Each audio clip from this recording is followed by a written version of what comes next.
Revelation.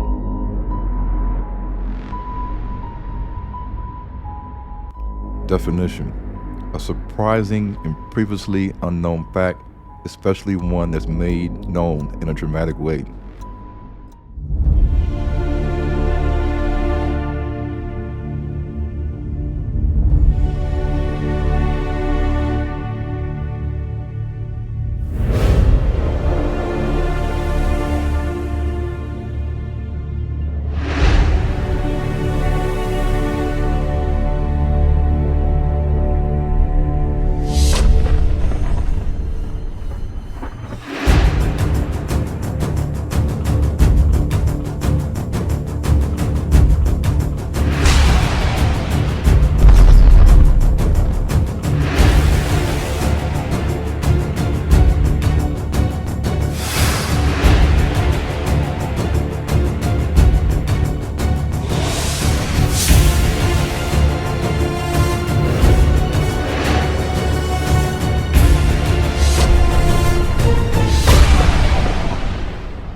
Get off that game, go upstairs and wash up and get ready to eat some booty. I just ate some Get booty off that game, go upstairs, wash up and get ready to eat some booty.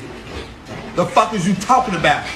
Let's go, doodoo man. Fuck you think you talking to like that? I'm just saying, I just ate booty. That's why I was just saying. Clean your shit and get ready to eat some booty.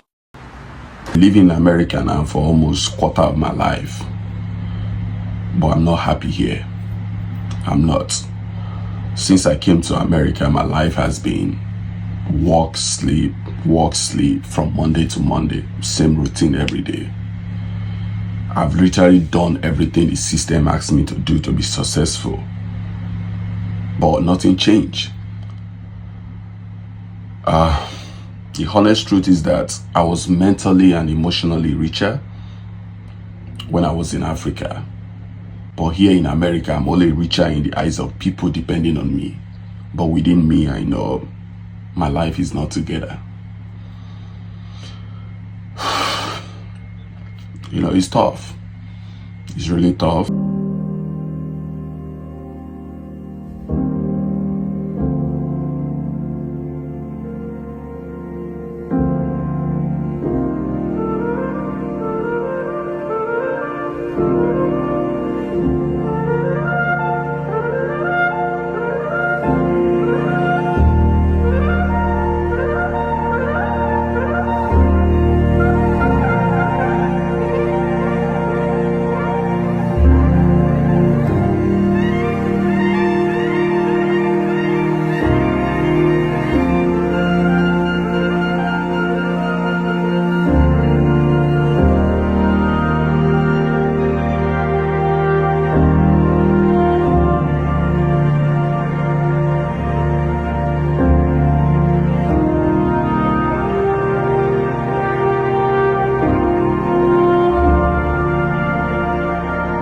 Find it strange that nobody in America actually owns their home? I know a lot of people think they own their home. You know, they took out a mortgage, they paid it for 30 years, they paid it off, and now they own it. But they don't, because the government does. Like, the actual homeowner of every house in America is the government. Because here's the thing, if you actually own something, once you paid for it, you get to keep it. But that doesn't happen with houses. Think it through logically. In order to purchase a home, a person has to make money from a job, which is money that the government's already taxed. And they need to spend that money on the home, which the government taxes. And then while you're living in that home, you have to pay utility bills, which the government taxes. You have to pay for insurance, which the government taxes. You have to pay for repairs. You have to pay for upkeep, all of which the government taxes. And then once you get to the point that you have completely paid off your home, you still have to pay the government for the privilege of living in the home that you paid off in the form of property taxes. And property taxes just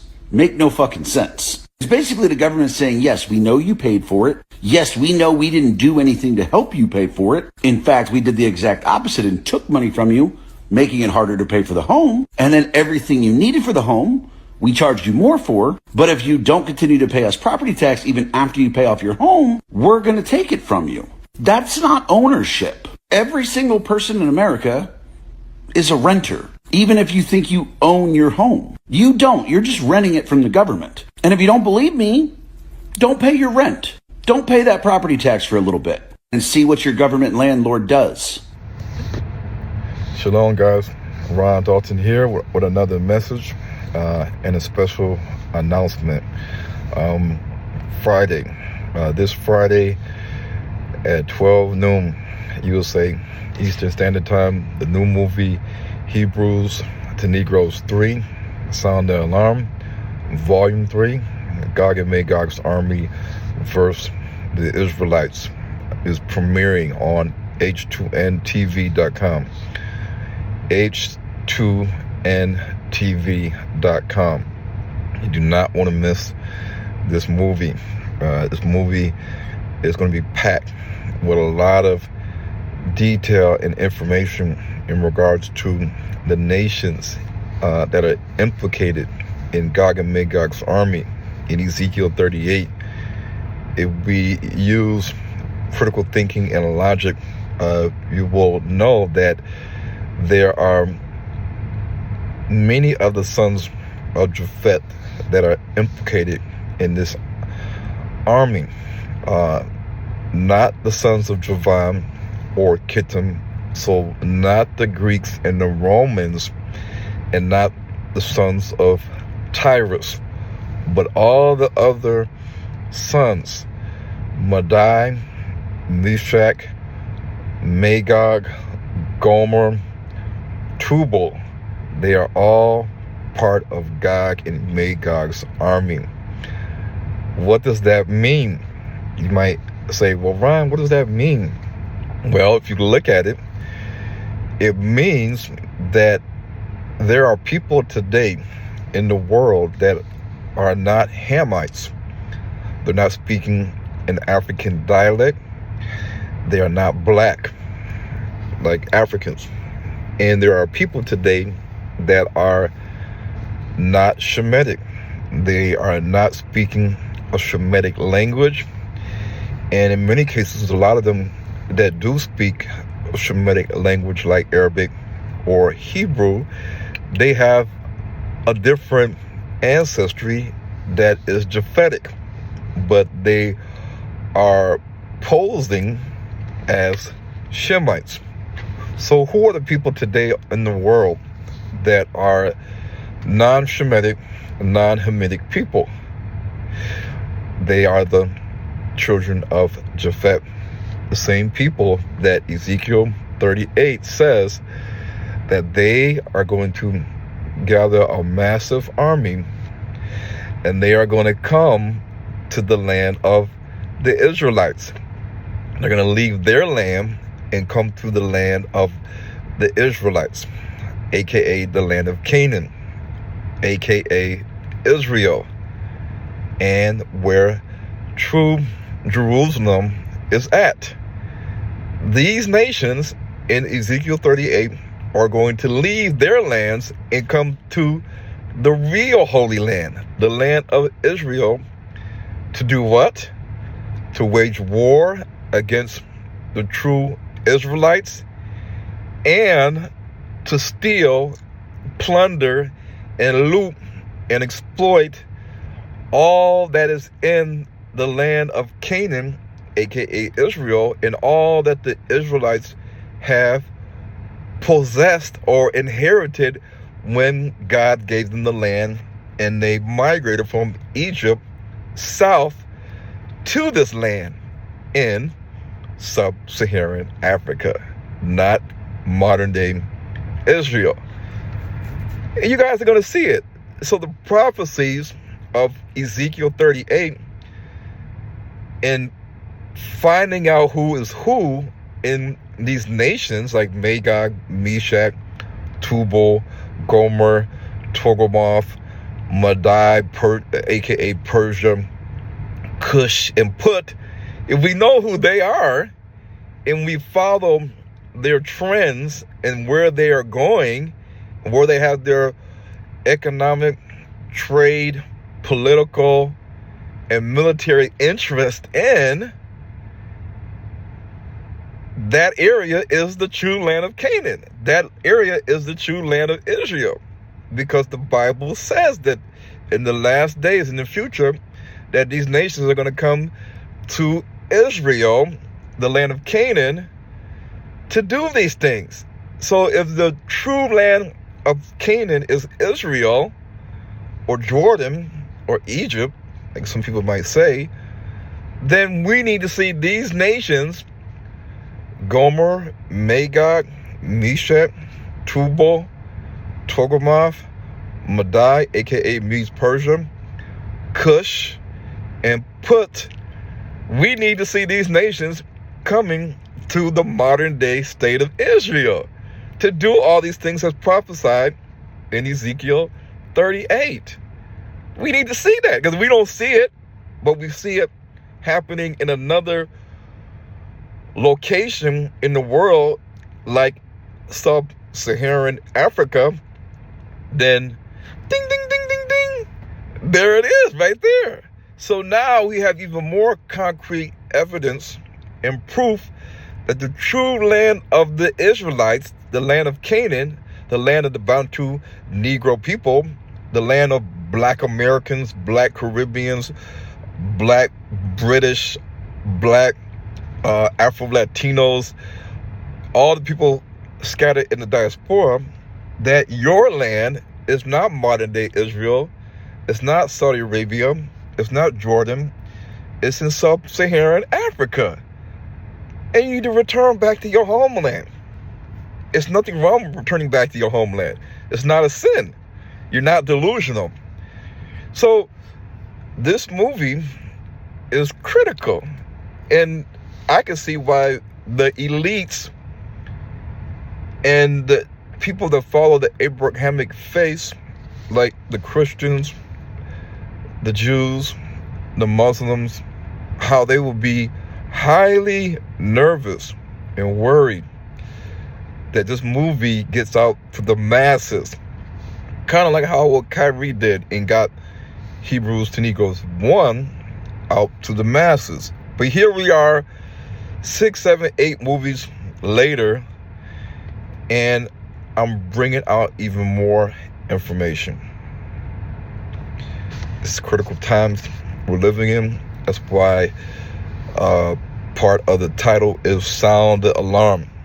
Sound the Alarm. This new movie is Volume 3.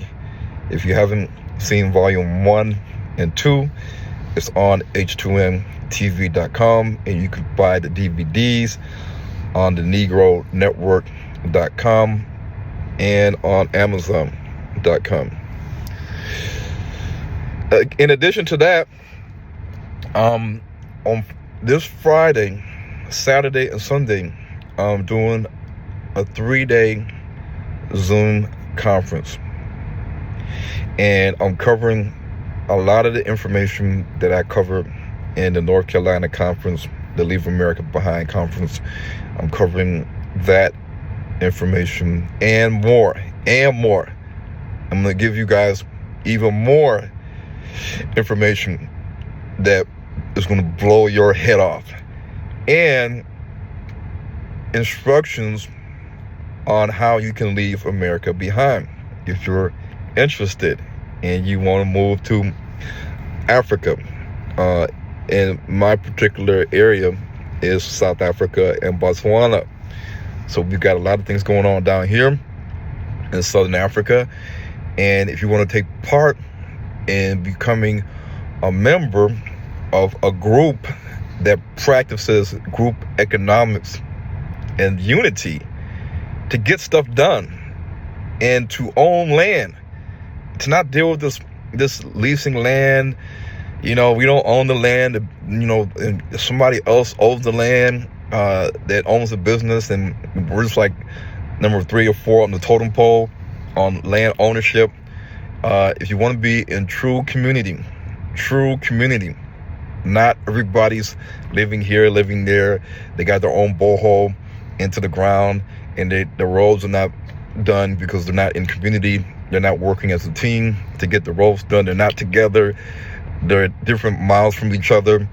This is not community. This is not coming together. This is not uniting the two sticks.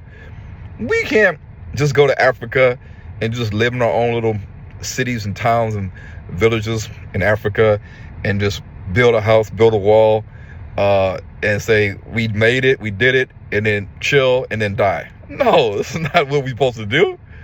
Where is the leaders and the forerunners at? Where are those that are going forth to evangelize and bring forth the truth to the people in Africa so we can unite and make an understanding of why we need to come together to come out of this madness in our land? It's our land.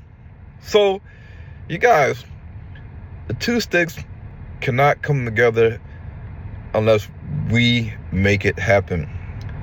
The Most High is not going to control us like a robot and make us do all these things. Some of the things we already know in the Bible that is prophesied to happen, and we know that if we understand who we are, we understand where our homeland is, we understand that we need to get back to our homeland, and the Bible says to flee Babylon lest you receive and partake in her plagues, in her judgment. And the Bible says, save yourself, O Zion. What does that mean? If the Bible says, I will bring you out from the land of bondage, and I will bring you into your own land. The Most High said this in in Exodus chapter 6. He said, I will take you out from under the burden of the Egyptians, and I will bring you into your own land with an outstretched arm. The Most High said, I will do this. But we know that Moses got up. He told the elders, tell everybody we're leaving at this time on this day, and we're walking. We're walking. We don't have a car. We don't have a bus. We don't have a plane. We don't have a boat. We don't have a Stargate. We don't have no UFO ship hovering over our village to zap us up. We can't just sit around and just kick our feet back and say, the Most High say he's going to do it. It's been a week now, Moses. What's going on? It's been a month now, Moses. What's going on? It's been a year now, Moses. We're still under the burden of the Egyptians. And you said the Most High said he will gather us and bring us into our own land. We're just sitting here, Moses. What are we going to do? Moses had to get up and do action. Human beings had to put forth action. Kinetic energy. They had to walk. They had to do something. And those that straggled behind, they were weary. The Bible says that Amalek was there waiting on them to smite those that were lagging behind, weary, those that weren't with the front of the pack. So all these things are in the Bible. We don't understand these things because we're spiritualizing everything, and we don't want to do no work. But at this 3-day Zoom conference, you can register at www.thenegronetwork.com. Register at www.thenegronetwork.com. You can register for day 1, day 2, day 3. The itinerary is on the website before you click to register. And this is in 2 days. And in addition to that, in 2 days is the launching of the new movie, Hebrews to Negroes 3, Gog and Magog's army versus the Israelites, us. We need to know who Gog and Magog's army is to understand how we can prove that the true Holy Land, the true land of Canaan, land of milk and honey, the glory of all the lands, the land of our forefathers, is not in modern day Israel. is in Sub-Saharan Africa. And the central point for the Israelites' location, where they settled at, where Jerusalem was at, surrounded by mountains, is in Central Africa. It's in Central Africa, where we see the African Great Lakes. It's not in Ethiopia. I'm going to dispel that myth as well. So you guys, you do want to see this movie on h2ntv.com. Shalom. In the Bible, Christ tells us that one of the signs of the end of the world is deception. Distraction is considered by many to be a tool of deception. But what else will happen in the last days? There will be wars and rumors of wars, famines, pestilences, tsunamis, earthquakes, meteors falling to the earth, celestial signs, economic collapses, social decline, violence, the lack of love, food shortages, hunger, hyperinflation, sexual immorality, idolatry, blasphemy, false prophets, false Christs, and the fall of mystery Babylon, which hearkens the fall of the last ruling kingdom on earth. But there is one prophecy that is often overlooked and understudied in the Abrahamic faiths, and that is the prophecy of Gog and Magog, which is directly tied to the Battle of Armageddon, in which God delivers a final judgment to the nations a part of Gog and Magog's army. The people of Gog and Magog's massive army is recognized in Christianity, Judaism, and Islam. In Islam, Ya'juj and Ma'juj are trapped in a faraway land, but when the day of judgment comes, they will all gather together to conquer the world. In the book of Ezekiel 38 and Revelation 20 in the Holy Bible, it describes how the nations in this massive army of Gog and Magog will leave their homeland to come to the land of the true Israelites, to steal, plunder, and exploit the land and all the resources within it that the true Israelites are in possession of. They will cover the Holy Land of the Israelites like a massive cloud with their people, and at the end they wage war against the Israelites, in which the Most High will destroy them. Knowing all of this, why doesn't the Christian community, Hebrew Israelite community, Jewish community, and Muslim community have any answers about who comprises the nations of Gog and Magog's army today? The book of Genesis records Noah's son Japheth as having 7 sons: Magog, Meshech, Tubal, Gomer, Tiras, Madai, the progenitor of the Medes Persians, and Javan, the progenitor of the Greeks and Romans. Gog and Magog's prophecy in Ezekiel 38 lists 5 of these sons of Japheth as the nations who will come to the true Holy Land of Israel, covering it like a massive cloud.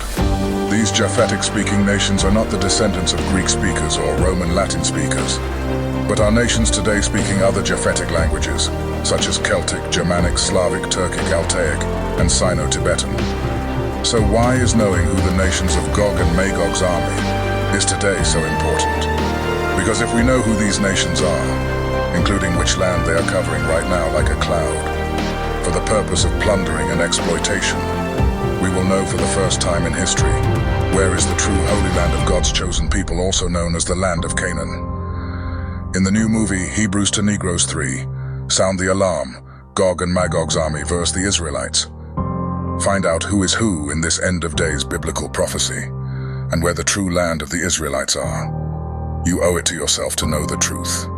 Satan's aim is to deceive the whole world, and Yah's aim is for us to receive truth, because the truth will set us free. Yeah, Jamaicans, true Israelites, we love to see the wake up in our place, because we, remember, it's not Jesus gonna come back, it's Yeshua. True Israelites, yard people.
you. Let me speak to them. Yeah, man, so what's your name? I'm Kweku. Kweku Kweku Abeku. from the Fanti tribe? Elmina, Elamina, ancient town, Elamina, Okay. which is Edina. We black people, don't forget about where we born. As long as you're a black man or black woman, you are Hebrew or you are Israelite, because it's a one thing. You see it? But Babylon them just divide it so that you could know where we're coming from, where we are going. And now you know yourself. That is why you touch the land. So my brothers, my sisters, we are welcome. We are waiting for them. Come home. They must come home. Yeah, like Marcus Garvey said. At that, it's a prophecy. So the prophecy must be fulfilled. And this is the time.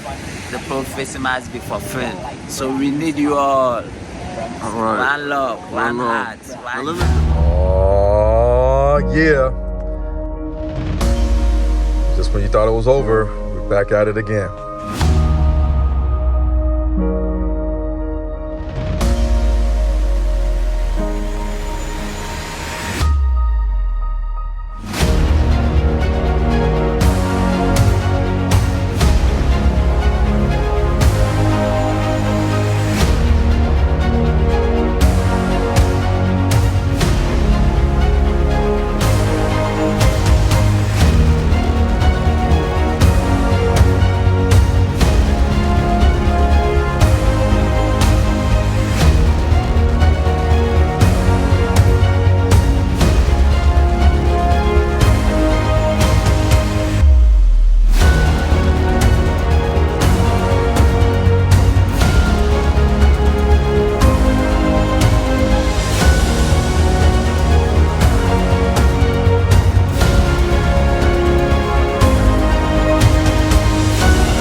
It's time for us to walk in our biblical destiny as the true Israelites of the Bible.